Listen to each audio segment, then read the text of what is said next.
আসসালামু আলাইকুম। Zoology MCQ solve সিরিজে আজকে আমরা খুবই অল্প সময়ের মধ্যে পরিপাক ও শোষণ অধ্যায়ের এমসিকিউ গুলো দেখে ফেলবো। তো প্রথমেই দেখো কোনটা আমিষ পরিপাককারী এনজাইম। এই অধ্যায়ে খাবারের সাথে সংশ্লিষ্ট এনজাইম গুলা কোনটি কোন অঙ্গ থেকে আসে, কি জাতীয় খাবারকে ডাইজেশন করে এবং কি তৈরি হয় এন্ড প্রোডাক্ট হিসেবে। খুবই ইম্পর্টেন্ট, বক্সটা একদম পুরোটাই দেখে ফেলবা এবং প্রত্যেকটা জিনিস মনে রাখতে হবে। তো এখানে দেখো প্রথম অপশন বলছে লাইপেজ। আমরা জানি লাইপেজ কিন্তু লিপিড ক্যাটাইজেশন করে, লিপিড প্লাস এইচ, লাইপেজ। কোনো খাদ্য উপাদানের পরে এএসইএস যুক্ত হওয়া মানে ওই খাদ্য উপাদান পরিপাককারী এনজাইম বোঝায়। এরপরে ল্যাকটেজ, ল্যাকটোজ পরিপাককারী এনজাইম। ল্যাকটোজ হচ্ছে দুধের চিনি, তাহলে এটা কার্বোহাইড্রেট জাতীয়। রেনিন, রেনিন হচ্ছে দুধের প্রোটিন কেসিনকে ডাইজেশন করে, তাহলে রেনিন এটা প্রোটিন কেসিন, তাহলে এটা হইতে পারে আনসার। লাস্টটা দেখি একটু, আইসোমল্টেজ, এটা আইসোমল্টোজ যে কার্বোহাইড্রেটটা আছে সেটাকে পরিপাক করে। তাহলে আলটিমেটলি এখানে আনসার কিন্তু রেনিন। ওকে, এটা তোমরা পারবা। এখন দুইটা জিনিসে তোমাদের ঝামেলা লাগে, প্রোটিন পরিপাকের খুবই গুরুত্বপূর্ণ দুইটা এনজাইম আমাদের বডিতে, পেপসিন এবং ট্রিপসিন। এই দুটো ঝামেলা লাগে। পেপসিন মনে রাখবা পাকস্থলী থেকে নিঃসৃত হয়, আর ট্রিপসিন নিঃসৃত হয় অগ্নাশয় থেকে। ওকে, এই যে পেপসিন, এই পেপসিনোজেন হিসেবে নিঃসৃত হয়, একে সক্রিয় কে করে এই সেল দিয়ে সক্রিয় হয় সে, ঠিক আছে। আর ট্রিপসিন সক্রিয় হয় এন্টেরোকাইনেজ দিয়ে। ওকে, এরপর এই পেপসিন কাকে ভাঙে, ও ডিরেক্ট যে প্রাইমারি প্রোটিনটা, ওই প্রোটিনটাকেই ভাঙে। আর ট্রিপসিন যেটা প্রোটিন পরিপাক হয়ে যে প্রোটিওজ আর পেপটন তৈরি হয় তাকে ভাঙে। সো এই জিনিসটা একটু সুন্দর করে দেখে ফেলবা, এটা কিন্তু আসে পরীক্ষাতে। ওকে, এরপর আসো সবচেয়ে বেশি খাদ্যসার শোষণ হয় কোথায়। তো খাদ্যসার শোষণ যদি আমরা চিন্তা করি, স্টমাক আছে, ক্ষুদ্রান্ত্র আছে, বৃহদন্ত্র আছে, তাহলে ক্ষুদ্রান্ত্রে সব থেকে বেশি খাবার পরিপাক হয়। মোট খাবার শোষণের 90% ক্ষুদ্রান্ত্রে হয়, আর বাকি যে 10% এটা বৃহদন্ত্র এবং পাকস্থলী মিলিয়ে হয়। ওকে, আর বৃহদন্ত্রের মধ্যে তোমরা জানো যে মেইনলি পানি শোষণ হয়। বৃহদন্ত্রে কি শোষণ হয়? মেইনলি পানি শোষণ হয়। ওকে, এরপর যদি দেখো ক্ষুদ্রান্তের মধ্যে কোথায় শোষণ সব থেকে বেশি হয়। ক্ষুদ্রান্ত্রের তিনটা অংশ, ডিউডেনাম, জেজুনাম আর আইলিয়াম। তো ক্ষুদ্রান্ত্রের মধ্যে সব থেকে বেশি শোষণ হয় জেজুনামে, আইলিয়ামে কিন্তু অনেক কম হয়। অনেক বই আইলিয়াম বলবে, আমি জানি না কি হিসেবে আইলিয়াম বলেছে, কিন্তু আইলিয়ামে আসলে খুবই কম শোষণ হয়। দেখা যায় যে এখানে আমরা বাইল অ্যাসিডের শোষণ দেখবো এবং ভিটামিন B12 এর শোষণটা দেখবো মেইনলি, আর বাকিগুলা কিন্তু অলরেডি জেজুনামে শোষণ হয়ে গেছে। তাইলে এভাবে যদি মনে রাখো, সব থেকে বেশি ক্ষুদ্রান্ত্রে আর বৃহদন্ত্রের স্টমাক মিলে 10%, আর ক্ষুদ্রান্ত্রের মধ্যে সব থেকে বেশি কোথায়? জেজুনামে। এতটুকু মাথায় রাখো। তাইলে এখানে সবচেয়ে বেশি খাদ্যসার কোথায় শোষিত হয়? জেজুনামে অবভিয়াসলি, কারণ এখানে ক্ষুদ্রান্ত্রের পার্টগুলোর কথাই জানতে চেয়েছে। আর যদি ওভারঅল বলে তাহলে ক্ষুদ্রান্ত্রের আনসার হবে। আর ভিটামিন B12 কোথায় শোষিত হয়? আইলিয়ামে। এরপরে আসো, 5 ফুট 4 ইঞ্চি উচ্চতার মুহতাসিমের ওজন 65 কেজি হলে তার বিএমআই কত? এখন এখানে বিএমআই হিসাব করা মাস্ট, জানতেই হবে, একটা প্রশ্ন চলে আসবে এবং ইন্টারপ্রিটেশনটা জানতে হবে। কোন স্তরে থাকলে কোন টাইপের মানুষ বলা হয়, এটা খুব ইম্পর্টেন্ট জানা। তো এখানে দেখো আমরা একটু হিসাবটা তোমাকে দেখাই। ফুট ইঞ্চিতে যদি দেয়া থাকে, মিটারে দেয়া থাকলে তো সমস্যা নেই, বা সেন্টিমিটারে, কিন্তু ফুট ইঞ্চিতে দেয়া থাকলে আমাদেরকে সেটা সেন্টিমিটার টু মিটারে কনভার্ট করতে হবে। তো প্রথমে আমরা সেন্টিমিটারে কনভার্ট করব, বা ইঞ্চি আগে ইঞ্চিতে ভেঙে নিই। দেখো 5 ফুট, আমরা জানি 1 ফুটে 12 ইঞ্চি। সো এই 5টাকে যদি আমরা 12 দিয়ে গুণ করি তাহলে কিন্তু আমাদের ইঞ্চিতে বের হয়ে যায়। সো 5 × 12, আর অলরেডি তোমার কাছে 4 ইঞ্চি দেওয়া ছিল, যোগ করে দিলাম, মোট 64 ইঞ্চি আসলো আমার কাছে। ওকে, এরপর 64 ইঞ্চিটাকে আমরা সেন্টিমিটারে কনভার্ট করব। আমরা জানি 1 ইঞ্চি সমান 2.54 সেন্টিমিটার, তাইলে আমরা 2.54 দিয়ে গুণ করেছি। এখন যেটা পেয়েছি এটা হচ্ছে সেন্টিমিটারে। এখন এটাকে মিটার করতে হবে। আমরা জানি যে 1 মিটারে 100 সেন্টিমিটার, বা 100 সেন্টিমিটার 1 মিটার, তো আমরা 100 দিয়ে ভাগ করে দিয়েছি, 1.6256 মিটার আসছে। আলটিমেটলি আমরা দুইটা সংখ্যা পর্যন্ত নিয়েছি। ওকে, তাহলে এইটা আসলো মিটারে তার উচ্চতা। এখন বিএমআই বের করো। বিএমআই এর সূত্র হচ্ছে weight in KG by height in centimetre square. তাহলে ওয়েটটা বসালাম, আমার 65 কেজি দেওয়া আছে, আর এখানটাতে হাইট যেটা বের হইলো সেটা আমি দিয়ে দিলাম, অ্যান্ড আলটিমেটলি উত্তর আসছে 24.76। বাট এই দশমিকের পরের সংখ্যা অনুযায়ী একটু ভ্যারি করতে পারে, তো সব থেকে কাছাকাছি উত্তরটা হচ্ছে 24.80। ঠিক আছে, এটা আনসার করে ফেলবে। একটু কমেন্টে জানাবা যে বলো তো এটি স্থূলতার কোন স্তরে পড়ে, বা বিএমআই ইন্ডেক্সের কোন স্তরে এটা পড়ে। এটা জানা কিন্তু খুব ইম্পর্টেন্ট। ম্যাথটা পারতে হবে, ইন্টারপ্রিটেশন জানতে হবে, ইনশাল্লাহ একটা প্রশ্ন এখান থেকে পাবে। এরপরে আসো 4 নম্বর কোশ্চেন, অগ্নাশয় থেকে নিঃসৃত হরমোন কোনটা? আমরা জানি অগ্নাশয় থেকে মেইনলি 4টা হরমোন নিঃসৃত হয়, খুবই ইম্পর্টেন্ট। 1 নম্বরে ইনসুলিন, তারপর গ্লুকাগন, তারপরে সোমাটোস্ট্যাটিন এন্ড প্যানক্রিয়াটিক পলিপেপটাইড। তো এখানে আমরা কোন কোষ থেকে কোনটা নিঃসৃত হয় এটাও একটু জানতে হবে আমাদের। বিআই, মনে রাখবা, বিআই মশাই, বি আই, আমার মনে থাকতো না, আমি এটা দিয়ে মনে রাখতাম ছোট থেকেই। তো B for beta, I for insulin. তাহলে যদি এই একটা মনে থাকে বাকিগুলো মনে থাকবে। তাইলে বিটা সেল থেকে ইনসুলিন নিঃসৃত হয়, আলফা থেকে তাহলে glucagon, and delta somatostatin, delta থেকে। এইগুলো জানতে হবে। এরপর আরেকটা জিনিস হচ্ছে কাজ কি, ইনসুলিনের কি কাজ? ইনসুলিনের কাজ হচ্ছে গ্লুকোজ লেভেলকে কমিয়ে রাখা ব্লাডে। ডায়াবেটিস যাদের হয় ইনসুলিন কমে যায়, গ্লুকোজ লেভেল বেড়ে যায় ব্লাডে। আর গ্লুকাগন যেটা, এটা গ্লুকোজ লেভেল বাড়িয়ে রাখে। আর সোমাটোস্ট্যাটিন যেটা, এইটা প্যানক্রিয়াটিক পলিপেপটাইড, পিপি যে হরমোনটা আছে ওইটা রিলিজটাকে কন্ট্রোল করে। আর পিপি যেটা প্যানক্রিয়াটিক পলিপেপটাইড, এটা আমাদের খাওয়ার পর যে একটা স্যাটাইটি আসে, যে না পেট ভরেছে, এই অনুভূতিটা নিয়ে আসে। কারো যদি পিপি না থাকে তাহলে কিন্তু অনেক খাইলেও তার ক্ষুধা যাবে না। তাইলে এই জিনিসগুলো আমরা দেখে ফেলবো। এখন অগ্ন্যাশয় থেকে নিঃসৃত হরমোন কোনটা? খুবই সহজ, ইনসুলিন আর গ্লুকাগন। বাট এই সাইড ইনফরমেশনগুলো আমাদের দেখে আসতে হবে। ওকে, এরপর আসো, যকৃতে গ্লাইকোজেন সঞ্চয়কে কি বলে? একটু tricky question.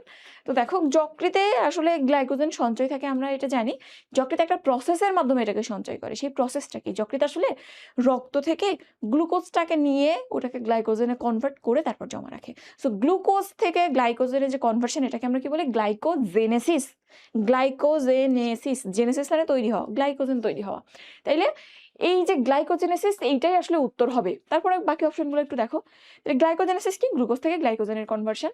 Glycolysis, that is গ্লুকোজের লাইসিস। তাহলে এইটা শ্বসনের একটা ধাপ, যেখানে আমরা গ্লুকোজ থেকে পাইরুভিক অ্যাসিড পাই। কোনো সন্দেহ আছে? না। এরপরে গ্লাইকোজেনোলাইসিস, গ্লাইকোজেন লাইসিস, লাইসিস মানে ভাঙা। তাহলে গ্লাইকোজেনকে ভাঙতেছি, গ্লাইকোজেন ভাঙলে কি হবে? গ্লাইকোজেন ভাঙলে আমরা আলটিমেটলি গ্লুকোজ পাবো। তো এইটাও অ্যাকচুয়ালি যকৃতে হয়, অন্য জায়গায় হয়, বাট যকৃতে মেইনলি হয়। যখনই রক্তে গ্লুকোজ কমে যায়, তখন ও নিজের মধ্যে, যকৃতের মধ্যে যে গ্লাইকোজেনটা আছে সেটা ভেঙে গ্লুকোজ তৈরি করে ব্লাডে সাপ্লাই দেয়। নাহলে তো আমরা শ্বাস করে মাথা করে পড়ে যাইতাম। এরপর দেখো গ্লুকোনিওজেনেসিস, নিও মানে নতুন। সো গ্লুকোনিওজেনেসিস মানে নতুন কোনো কার্বোহাইড্রেট ছাড়া অন্য বা নতুন কোনো সাবস্টেন্স থেকে গ্লুকোজ তৈরি হচ্ছে, দ্যাট ইজ গ্লুকোনিওজেনেসিস। নিওটা দিয়ে মনে রাখবা। ওকে, তো এই সোর্সটা কি কোথা কোথা থেকে তৈরি হতে পারে? কার্বোহাইড্রেট ছাড়া মেইনলি অ্যামিনো অ্যাসিড এবং গ্লিসারল থেকে তৈরি হয়। অ্যামিনো অ্যাসিড আর গ্লিসারল, ওদের স্ট্রাকচার কার্বোহাইড্রেটের মতো কাইন্ড অফ, বা তুমি যদি মলিকিউলগুলো দেখো ওরকম। আচ্ছা, তাইলে এখানে এই জিনিসগুলো আমরা দেখে ফেললাম। এখন আরেকটা জিনিস একটু দেখো, এই যে যকৃৎ গ্লাইকোজেন জমা রাখে, এখানে একটা ইনফরমেশন আছে, সর্বোচ্চ 100 গ্রাম পর্যন্ত গ্লাইকোজেন জমা রাখতে পারে যকৃৎ। এবং এটার কাজ কি? এটা হচ্ছে রক্তের গ্লুকোজের মাত্রা ব্যালেন্স করে। রক্তে বেড়ে গেল গ্লুকোজ, সে গ্লাইকোজেন তৈরি করে নিজের মধ্যে জমা রাখলো, রক্তে যাতে না বাড়ে। আবার রক্তে কমে গেল, সে গ্লাইকোজেন ভেঙে গ্লুকোজ তৈরি করে ব্লাডে পাঠাই দিল। তাহলে ব্যালেন্স হইলো, মেনটেনেন্স হইলো। ঠিক আছে, তাহলে এখানে আনসার ক।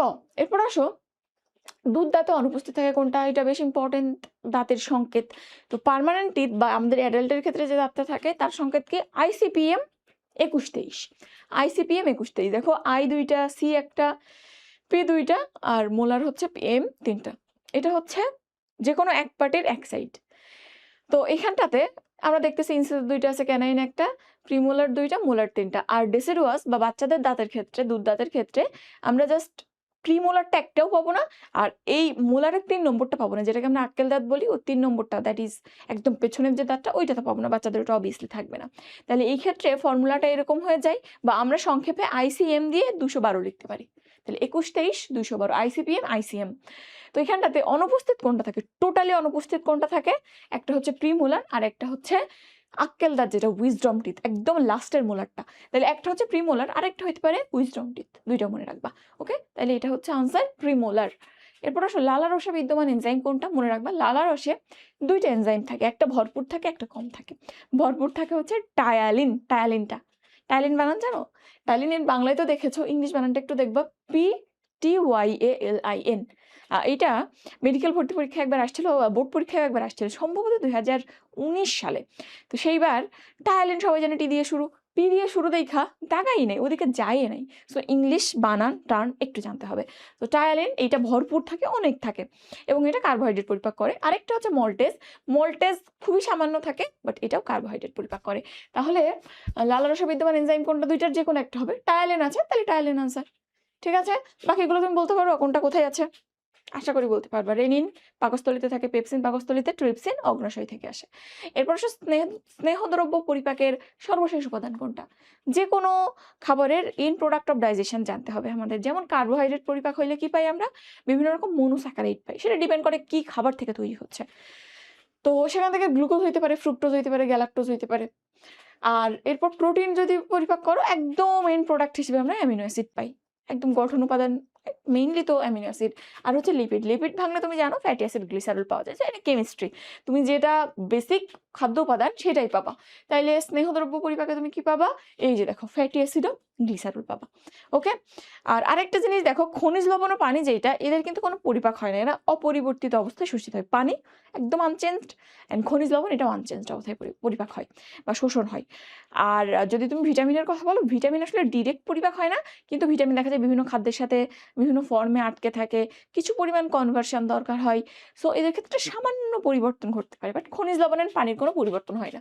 এটা কিন্তু প্রশ্ন আসতে পারে, কোন খাদ্য উপাদান অপরিবর্তিত অবস্থায় শোষিত হয়? খনিজ লবণ, পানি, এগুলা।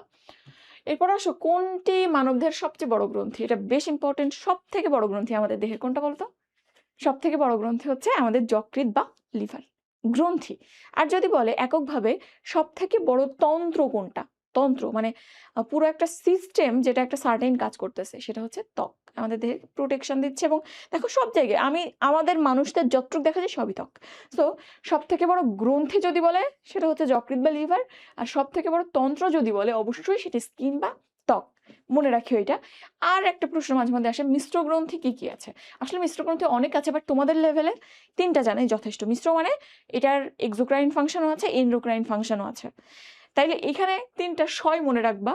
3 মহাশয়, অগ্নাশয়, ডিম্বাশয়, শুক্রাশয়। 3টা মনে রাখবা। অগ্নাশয়টা মেইনলি আসে। অ্যান্ড আসলে অনেক কিছু কেন আছে বললাম, যকৃৎ যেটা না, যকৃৎ কিন্তু আসলে মিক্সড একটা গ্ল্যান্ড। পরে শিখবা, যদি কেউ এই ব্যাকগ্রাউন্ডে আসো তাইলে শিখবা পরে। এরপর আসো, গবলেট কোষ কোথায় পাওয়া যায়? গবলেট কোষ আসলে পুরো অন্ত্র জুড়েই থাকে কম বেশি, বাট সব থেকে বেশি পাওয়া যায়, যদি আমি রেশিও করে বলি, দেখা যায় যে এটা 80% অলমোস্ট 80% এর মতোই পাওয়া যায় বৃহদন্ত্রের মধ্যে। গবলেট কোষের কাজ কি? মিউকাস সেক্রেশন করা।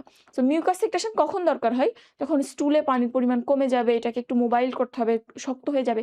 সো পানি শোষণ হয়ে শক্ত কখন হয়? বৃহদন্ত্রে হয়। সো ওইখানে আসলে এই মিউকাস সেক্রেটকারী গবলেট সেলগুলো লাগে। সো সব থেকে বেশি কোথায় থাকে? বৃহদান্ত্রে। এরপর ক্ষুদ্রান্ত্রে, পাকস্থলীতে অলমোস্ট খুবই কম থাকে। তাইলে ক্ষুদ্রান্ত্রের কই থাকবে? ক্ষুদ্রান্ত্রের আইলিয়ামে। কারণ একদম ডিস্টালে যত যাবা তত আমার গবলেট সেল বেশি লাগবে, পানি শোষণ বাড়তেছে, সলিড হচ্ছে। তো এই জায়গাটাতে আমরা বৃহদন্ত্র বলবো সব থেকে বেশি, এরপর ক্ষুদ্রান্ত্রের আইলিয়ামে, তারপর ডিউডিনামে, ডিউডিনামে উল্টা দিক থেকে আসবে। ওকে?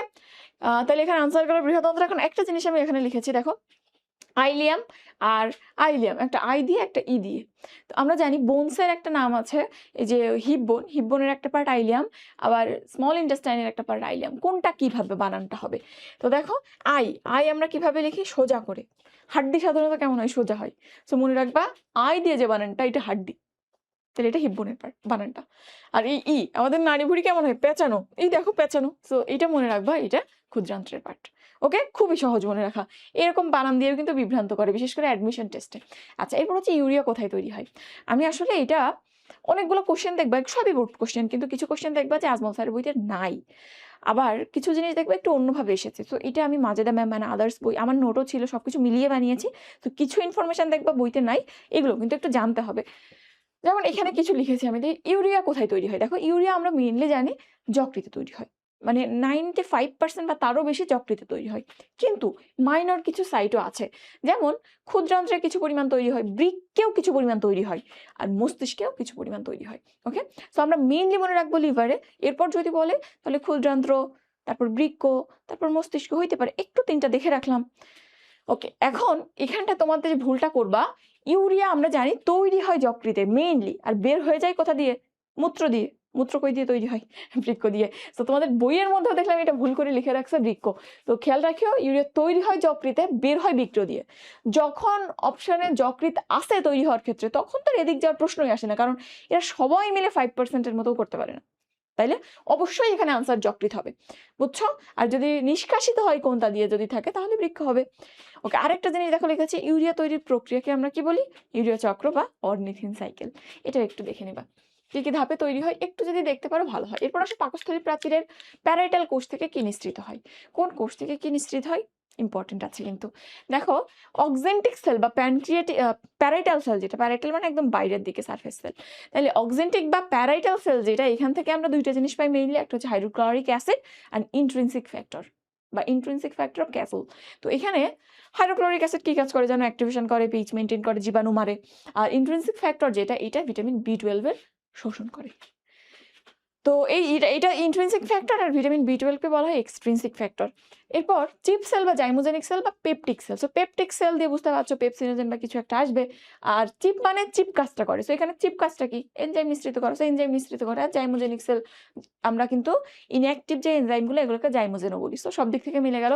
সেখান থেকে পেপসিনোজেন আসে আর গ্যাস্ট্রিক লাইপেজ আছে। বাচ্চাদের স্টমাকে গ্যাস্ট্রিক লাইপেজ কাজ করে না, আমাদের তো করে না অ্যাডাল্টদের, কিন্তু বাচ্চাদের করে। সেই গ্যাস্ট্রিক লাইপেজটা এখান থেকে আসে।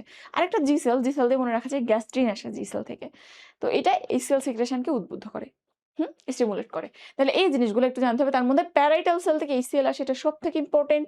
তারপর চিপ সেল থেকে পেপসিনোজেন আসে, এটা ইম্পর্টেন্ট। তারপর ইন্ট্রিনসিক ফ্যাক্টর আসে প্যারাইটাল সেল থেকে, এইটা ইম্পর্টেন্ট। তাহলে এখানে আনসার কোনটা হবে? এই যে প্যারাইটাল সেল থেকে HCl আসে। ওকে, এরপর আসো পিত্তরস খরিত হয় কোনটি থেকে? এটা নিয়েও ঝামেলা করো। পিত্তরস কিন্তু কখনোই পিত্তথলি থেকে আসে না। পিত্তরস তৈরি হয় লিভারে। লিভারে এরকম হেক্সাগোনাল স্ট্রাকচার আছে না, ষড়ভুজাকার।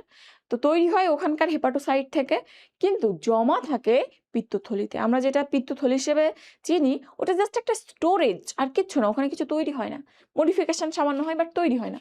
তাইলে পিত্তরস খরিত হয় কোথা থেকে যদি বলে, অবশ্যই যকৃৎ।